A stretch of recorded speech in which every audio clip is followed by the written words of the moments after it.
My name is Jill Shipman, and I'm actually based between the Theater and Film Department, which is where I currently work, and also the Geophysical Institute.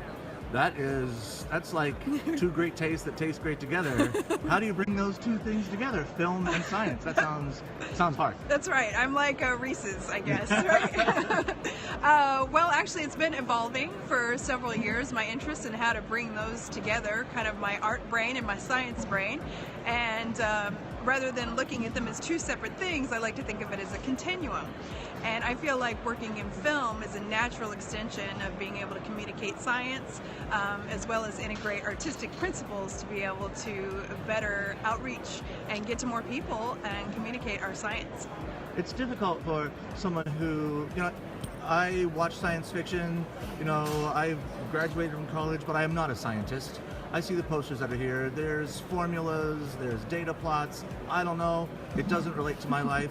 How do you help a person who is just sitting at home, sipping some coffee, understand how work that's happening on the West Ridge is making their life better?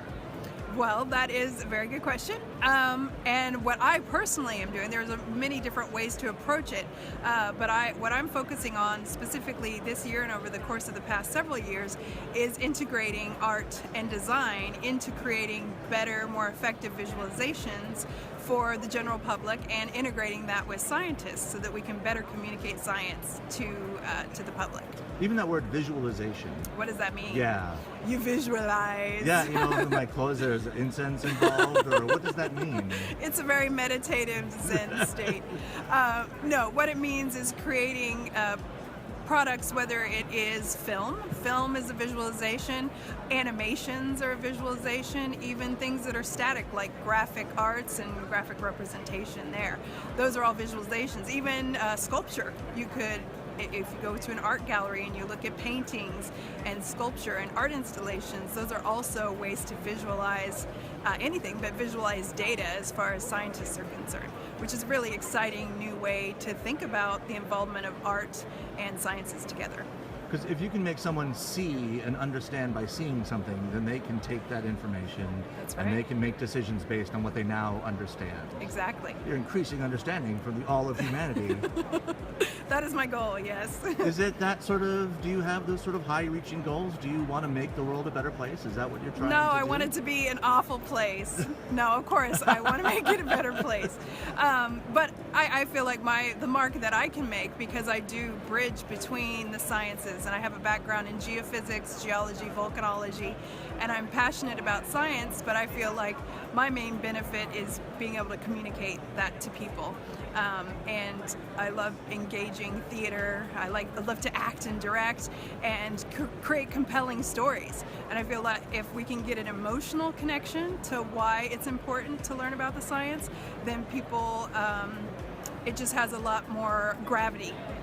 To use a pun, I guess, sorry, but a lot more gravity and a lot more visceral kind of response to being involved with the science and what that impact can have on your day-to-day. So it's difficult for people to understand the science. What about scientists to understand why the work you do is important? Exactly. That is also, as scientists, we think about it from that one perspective sometimes, but what my goal is to see that there's a spectrum. I think I mentioned that earlier, but there's a spectrum between the arts and the sciences, and that they are not completely different things. And back long ago, maybe even like in Leonardo da Vinci's time, those things were seamless. He did many illustrations of all of his inventions while he was doing his writings and his calculations, and all of those things were beautifully and exquisitely done and communicated.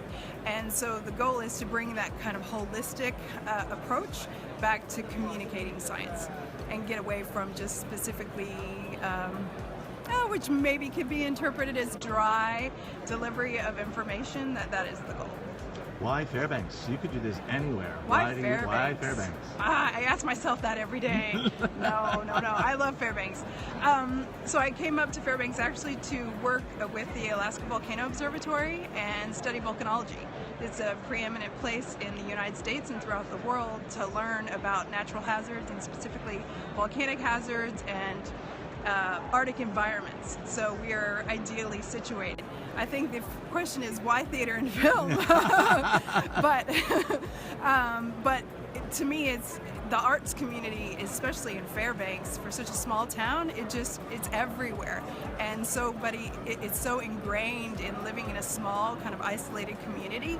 It really brings people together, and you're just really in tune with nature. I feel like living in Fairbanks and living in such a beautiful, awe-inspiring place, and you just want to communicate and preserve that beauty to people.